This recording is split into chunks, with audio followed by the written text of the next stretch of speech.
Olá, amigos da TV Legislativa, nós estamos iniciando mais um programa Fala Vereador, aqui pelo seu canal 14 da NET 19 da BTV. Estamos recebendo aqui no estúdio da TV Legislativa o vereador Silvio Zimmermann, do PSDB. Tudo bem, vereador? Um prazer tê-lo conosco. Tudo bem, o prazer é meu, é uma honra poder vir aqui falar um pouco do mandato, das expectativas deste ano, né? Um momento novo que o Estado atravessa, que o nosso país atravessa. Bom, vereador, o senhor que esteve no exterior aí, está voltando aí com ainda mais informações do que está acontecendo de uma forma mundial, né? Do que o mundo está fazendo em termos de legislativo, em termos de executivo.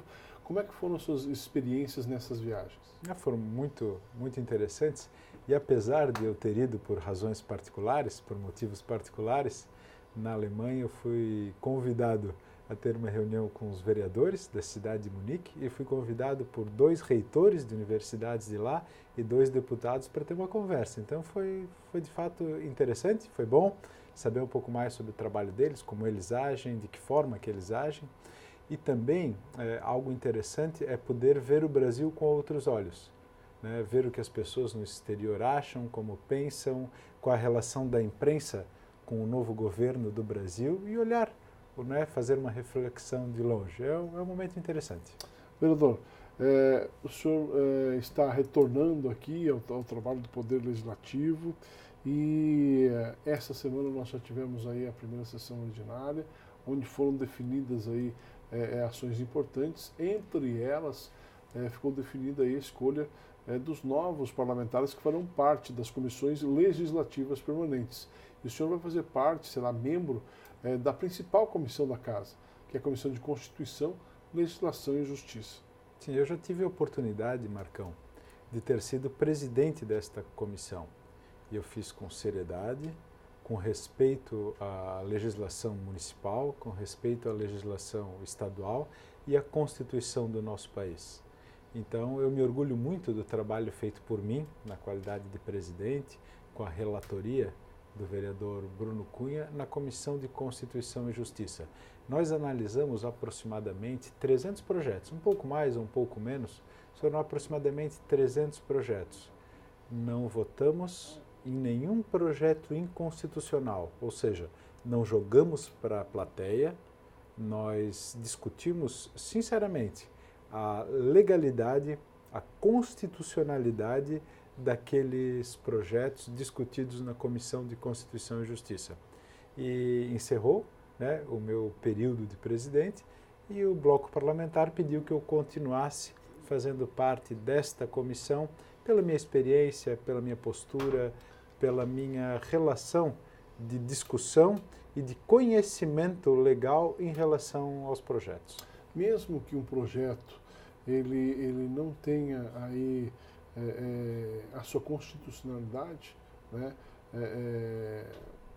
ele pode ser aprovado na Comissão de Constituição, Legislação e Justiça, né, diante da votação dos próprios parlamentares que fazem parte desta comissão e pode ir para frente. Mas é um projeto que é uma lei, pode até se transformar em lei, mas é uma lei que pode ser inócua, né, no futuro. Né?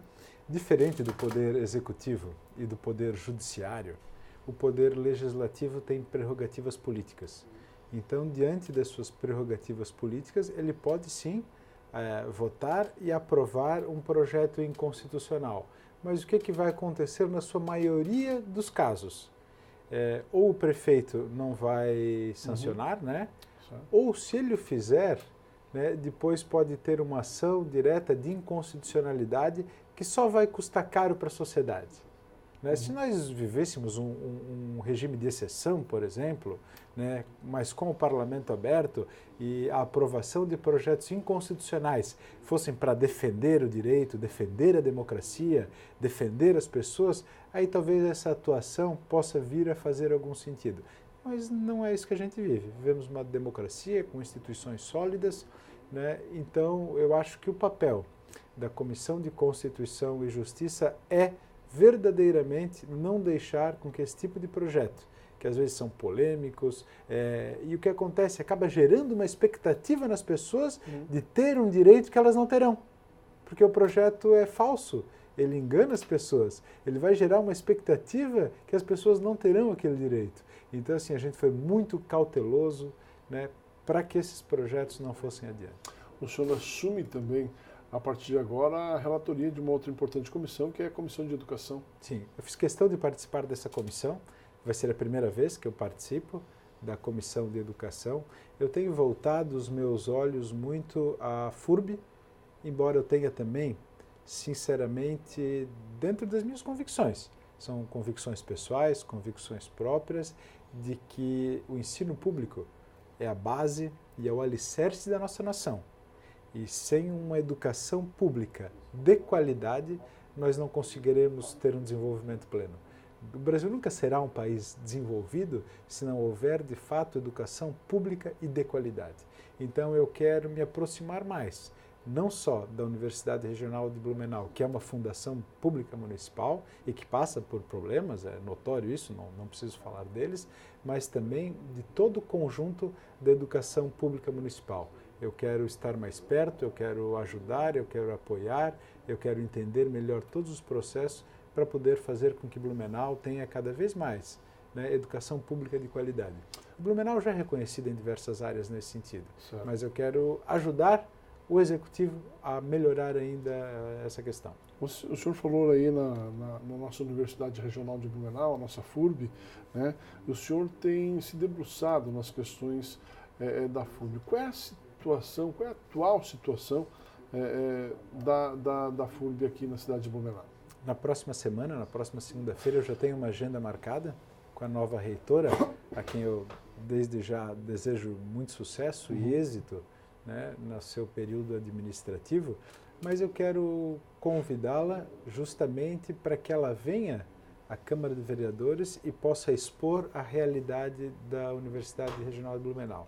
A realidade dos números, a realidade do número de alunos que tem lá, das contas a pagar, e eu tenho um desejo, algo que a gente vê pelo mundo todo, as universidades participando ativamente do processo de desenvolvimento. Processo de desenvolvimento humano, processo de desenvolvimento econômico, processo de planejamento dos municípios. Então eu acho que a universidade pode e deve ter um papel de muito destaque na nossa sociedade.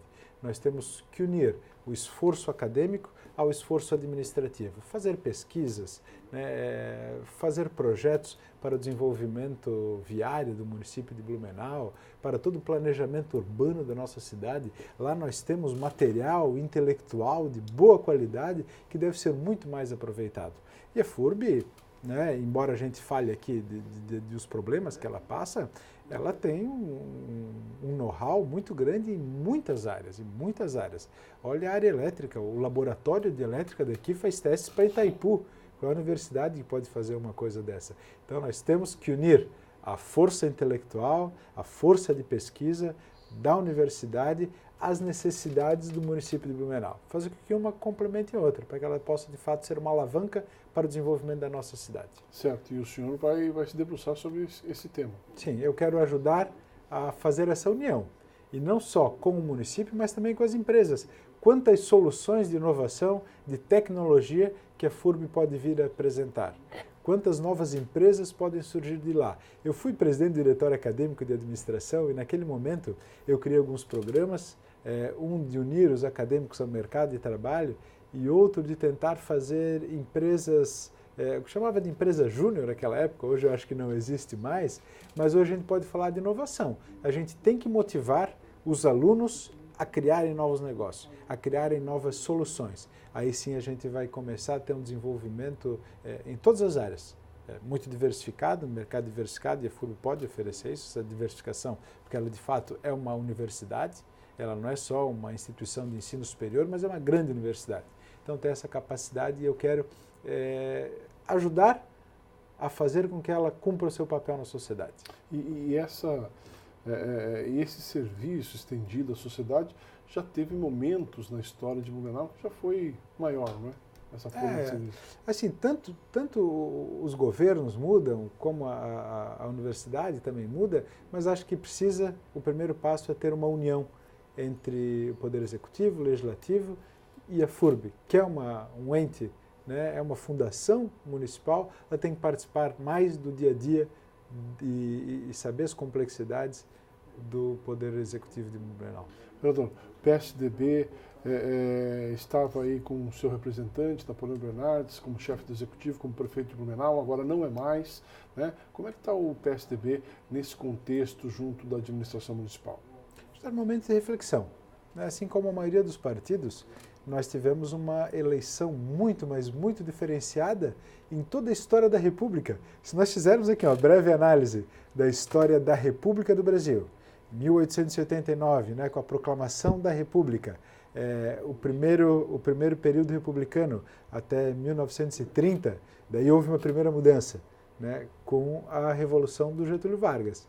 Logo depois, a eleição do Jânio foi uma outra grande mudança, né, em 1960, que mudou de fato a perspectiva política do Brasil.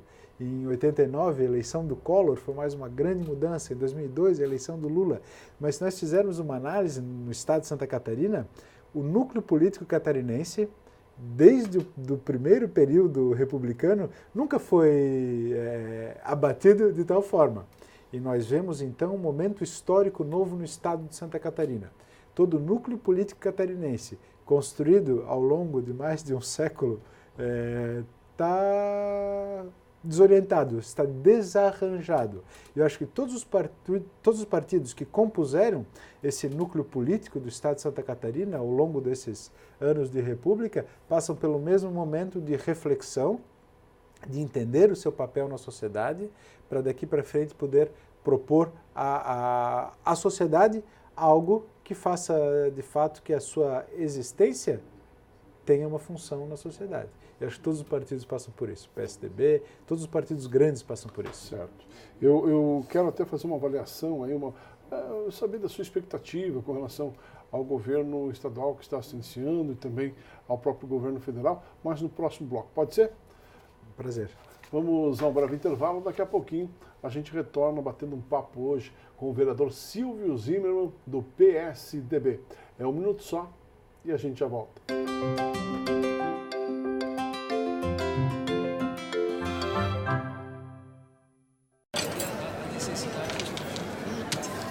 Hoje pode deixar que a conta é minha. Tá, mas você não vai dar nenhuma conferida?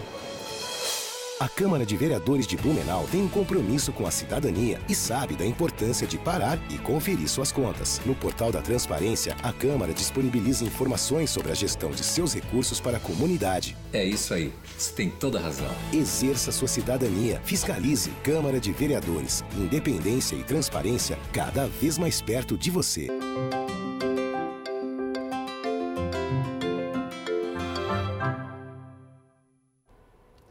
Estamos de volta aqui no programa Fala Vereador. Muito obrigado pelo carinho da sua audiência. Esse programa tem por objetivo discutir, debater assuntos de interesse da nossa comunidade com os nossos parlamentares. Para você que não acompanhou o bloco passado, estamos recebendo aqui no estúdio da TVL o vereador tucano do PSDB, o vereador Silvio Zimmermann.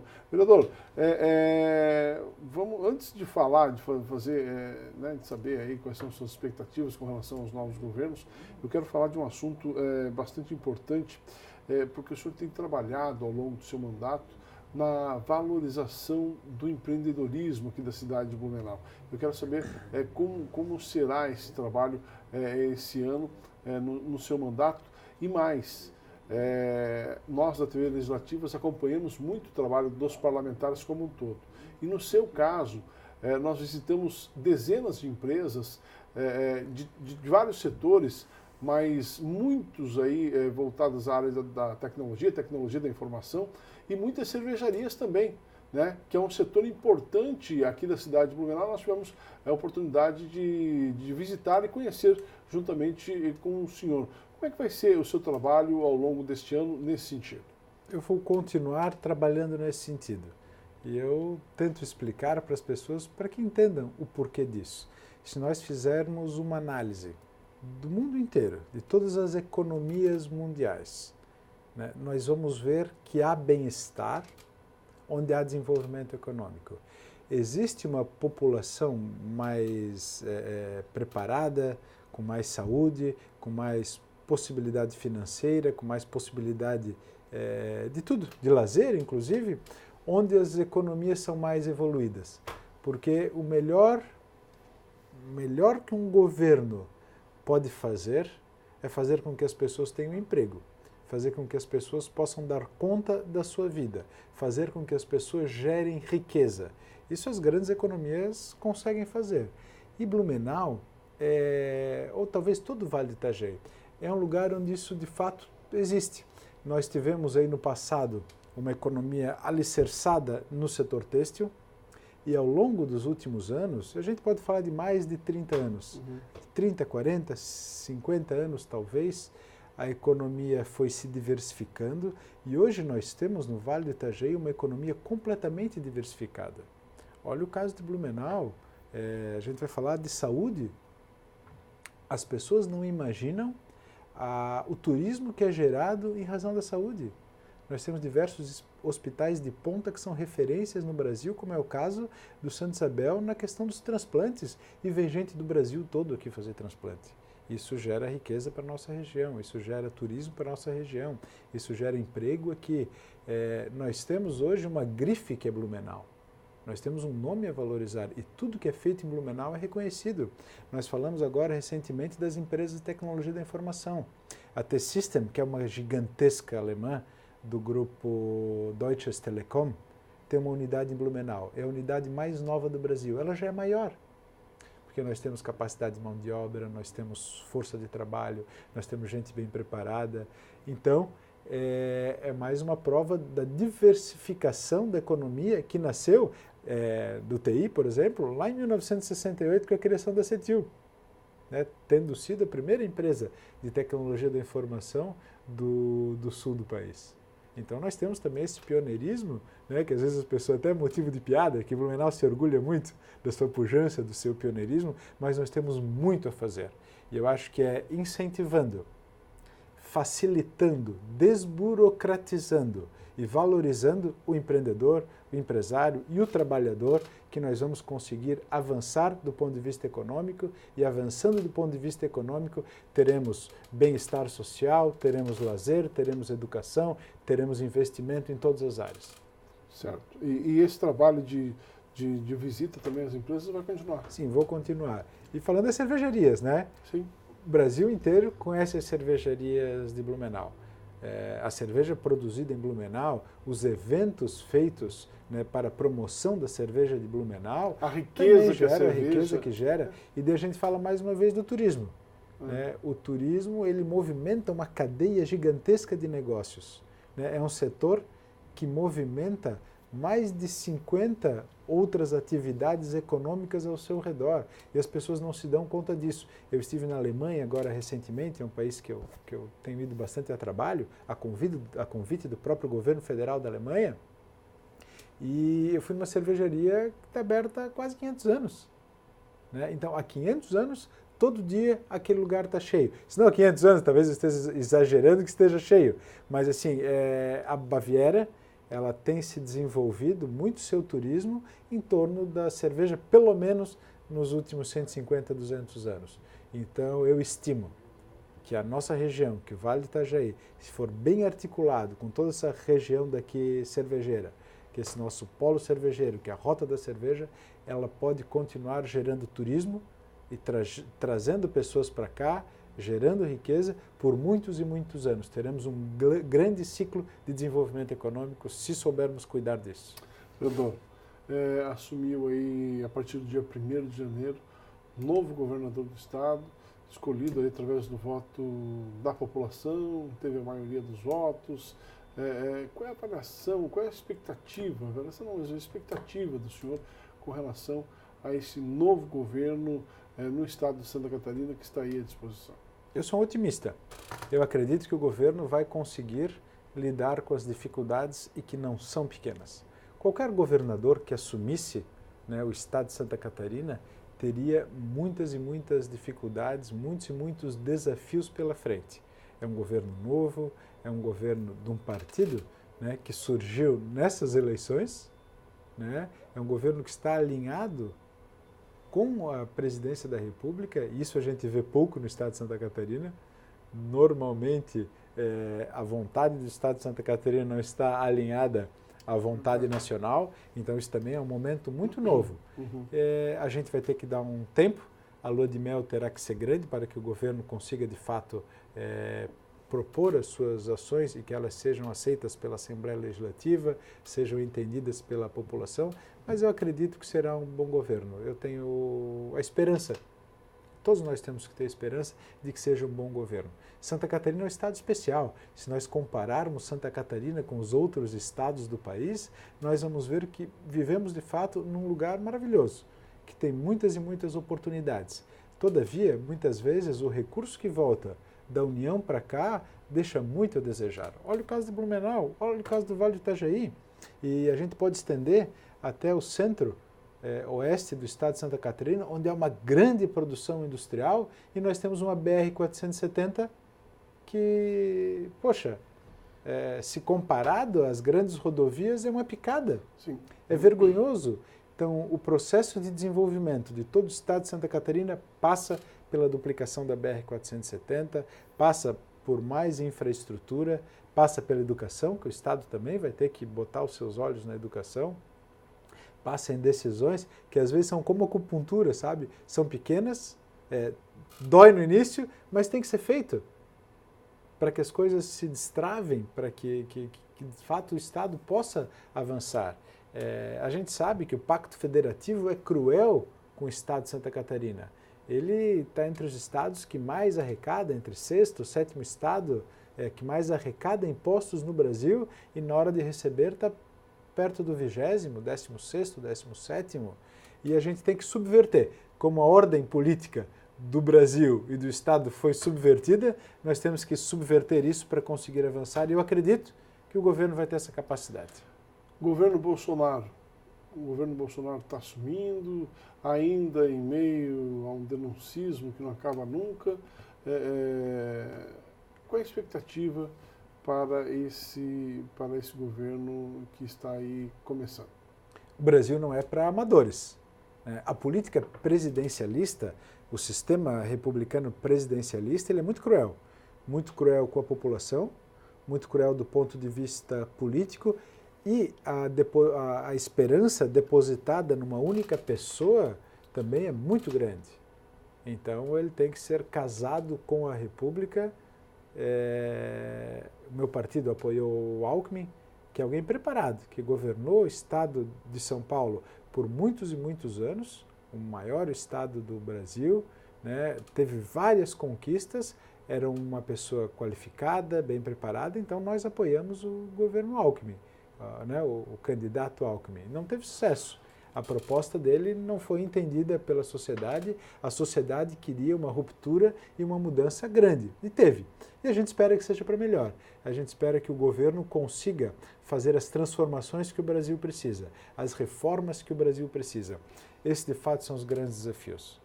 Como é que a gente vai ter que entender ainda, que não está bem claro, como é que vai ser a reforma previdenciária? Porque o Brasil precisa discutir isso, já passou do tempo. Como é que vai ser a relação trabalhista nesse governo? A gente precisa ter muito claro, a gente precisa ter seriedade, claridade nisso. E o governo, então, vai ter que fazer um esforço hercúleo para resolver essas questões, destravar a economia para que o Brasil, de fato, possa deslanchar. E eu acredito que ele tem força.